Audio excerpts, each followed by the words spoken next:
Welcome to The Explainer. Today, we're going to unpack a really powerful way to take control of your life, and it's all based on the timeless wisdom of a truly legendary thinker. Have you ever wondered this?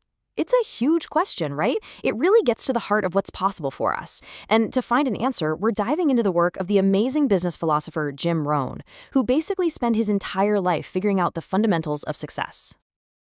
That quote right there just nails it, doesn't it? This was Rohn's core message. The key to living an incredible life isn't about waiting around for somebody else to light your fire. Nope, it's got to come from you. It's all about self-motivation. He had this great way of looking at it. A well-designed life? Well, that's no accident. He said it's the result of you consciously and deliberately fitting 5 major pieces together. If you get these pieces right, everything else starts to click into place. Okay, so here they are. He called it the 5 major pieces to the life puzzle. We're going to break down every single one because the real genius in Rohn's work is seeing how they all connect and build on each other. So everything, and I mean everything, starts right here with your personal philosophy.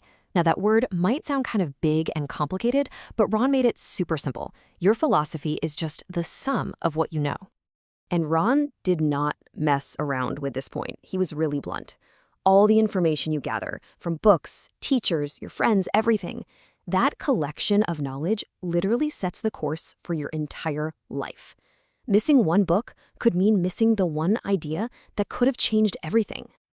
So he said you have to constantly ask yourself this tough question, because your philosophy, what you know, it acts like the sail on a boat. If you set that sail just 1 degree off, it might not seem like a big deal at first. But over 10 years, you'll end up miles and miles away from where you wanted to be. And this all leads to a pretty stark choice.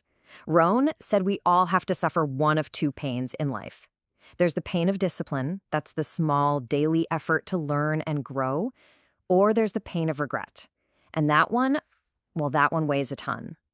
The choice is ours. Okay, let's move on to the next puzzle piece, which flows right out of the first one. This is attitude, and it's all about how you feel about what you know. Now, what's so fascinating here is how he frames this. He calls attitude a selection process. It's a choice. Think about it. One person at a job says, for what they pay me, I'm not doing any extra. Another person in the exact same job says, no matter what they pay, I'm going to be the best I can be.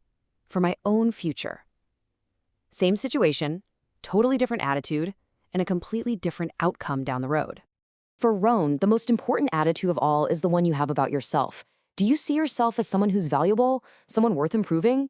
Because honestly, if you don't value yourself, why would you ever put in the hard work it takes to grow? Okay, so you know the right things, you feel the right way, but that's not enough, is it? The rubber has to meet the road. And that brings us to piece number 3, activity. Because as Rohn put it, success is something you do, it's not just something you think about. But he also gave this huge warning. It is so incredibly easy to trick yourself into thinking you're productive just because you're busy. You can run around all day long, spinning your wheels. But the key isn't just movement, it's purposeful action. Action that actually moves you closer to your goals. So how do you model that? Well, you're gonna love this. Rohn looked to ants. Seriously, he called it the ant philosophy, and it is brilliant. Just think about it for a second. Ants never quit. They're always thinking ahead, preparing for winter when it's still summer. They stay positive and think about summer when it's cold. And they don't do just enough. They do all they possibly can. What a powerful way to think about our own activity. So all this thinking and feeling and doing, it has to lead somewhere, right? It can't be for nothing. And that takes us to the 4th piece. The one Rohn called the name of the game, results. We have to, every so often, stop and check the scoreboard. We need to see if our formula is actually working. Rohn used this old parable to make the point. Life gives us some potential, some talents, and it expects us to make progress. The question is, are we doubling our talents, or are we just burying them in the ground? And here's the thing about results. They're just feedback. That's it. If you're not getting the results you want, you haven't failed. It's just a signal, a big flashing sign telling you to go back and check your philosophy, or tweak your attitude, or change up your activity. Results tell you exactly where you need to adjust your course. And finally, all of this hard work culminates in the whole reason we're doing it in the first place. This is the fifth and final piece of the puzzle, your lifestyle. Now, this part is so important. Lifestyle isn't about having $1 million. Rohn used to say that a lot of people get really good at earning, but they never learn how to live. They've got the money, but they're missing out on all the joy. You see, designing a life filled with joy and fulfillment, that's a skill. It's an art. And it's something you have to study and practice with just as much focus as you would your job or your finances. So after all of that, philosophy, attitude, activity, results, and lifestyle, what's the big takeaway? What's the one thing to remember? Well, Rohn brilliantly boiled it all down into one simple but incredibly profound question. He would ask this simple question to a huge room of people, and just think about it for a second. Seriously, how tall will a tree grow? The answer, of course, is that a tree grows as tall as it possibly can.